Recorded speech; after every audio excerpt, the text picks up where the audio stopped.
All right, let's dive right into this explainer. Today, we're tackling the Upanishads, and we're going to uncover how this incredibly ancient text actually holds the cure to our most modern psychological burdens. Because look, we're not just doing a dusty history lesson here. We're unpacking a highly practical, literal game changer for a problem you and I probably face every single day. So, we're going to start with a massive question. What if your daily exhaustion, the anxiety, that constant need for validation, what if all of that stems from just one hidden illusion? It's a misunderstanding so deeply wired into our society that most of us go our entire lives without ever even noticing it. But according to these ancient sages, the root of all our suffering is, well, quite simply, forgetting who we really are.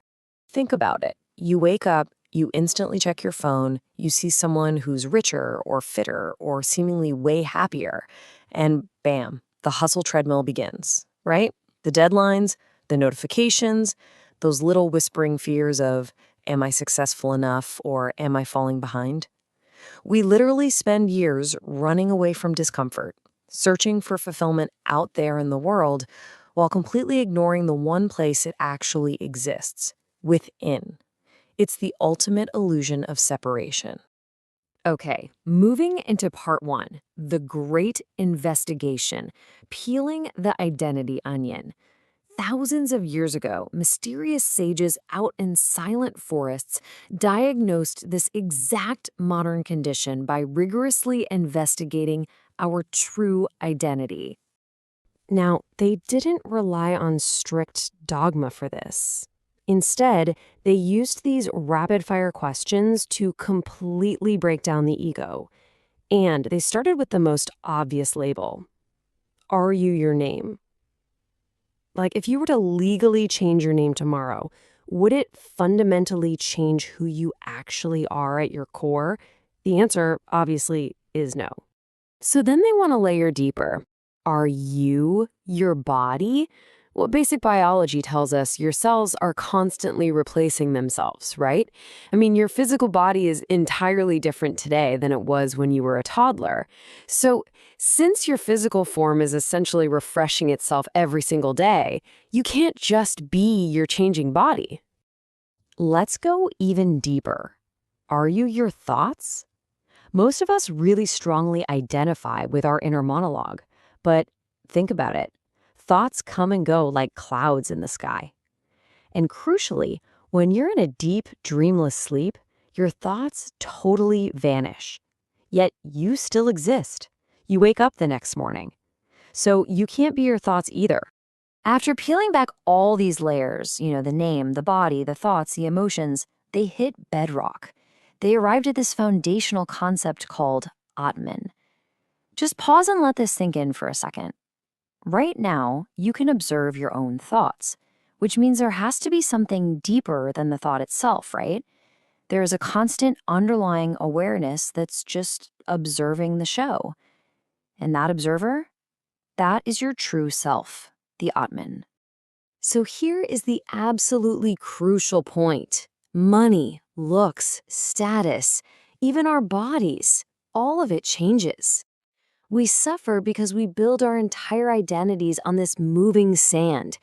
Imagine trying to build a stable house on sand that is literally shifting under your feet. Of course, anxiety is inevitable. The sages called this misidentification.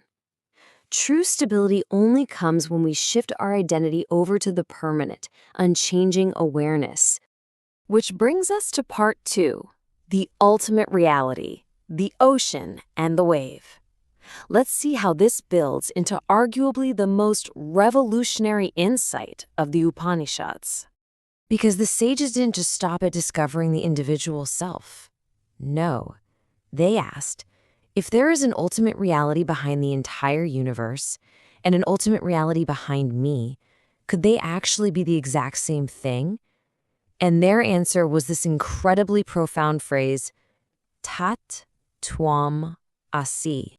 Translated into English, that simply means you are that. Your individual consciousness is not separate from the consciousness behind existence itself. It's like a wave in the ocean. The wave might think, oh, I'm separate, I'm unique, I have to compete with all these other waves just to survive. But eventually, the wave realizes it was never separate from the ocean to begin with. The wave and the ocean are one. You and reality are deeply, fundamentally connected. Moving right along to part 3, the science of suffering. Ancient wisdom meets modern neuroscience. Now, you might be sitting there thinking this is just beautiful, mystical poetry, right? But modern science is actually proving this exact same concept today. It is absolutely fascinating how this ancient spiritual diagnosis maps perfectly onto modern brain scans. The ancients warned us about the ego, our attachment to our personal story and the small self. Well, fast forward to today, and neuroscientists have identified what they call the default mode network in the brain. This network completely lights up and goes into overdrive when we are constantly obsessing over ourselves, our image, our past, our anxieties. Basically, the more attached we are to that small self, the more active that network is, and the more we suffer. Okay, part 4, the saltwater metaphor. To make this abstract concept beautifully tangible, the Upanishads shared this really famous story about a teacher and an unhappy student. So, this student had studied all the texts, but was still feeling totally unfulfilled. To help him, the teacher dissolved some salt into a glass of water and left it overnight.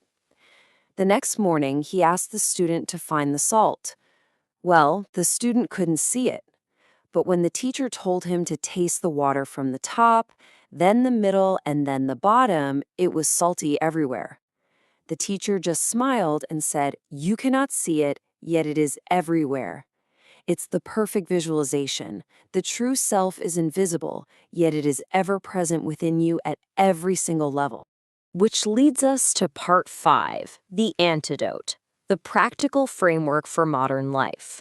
Because look, ancient wisdom is completely useless if it stays ancient and trapped in some old book.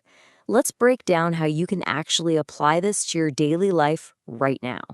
Let's walk through this 5-step framework. Step 1 is absolutely crucial. Observe, don't identify. Catch yourself. Stop saying, "I am anxious," and instead say, "Anxiety is being observed."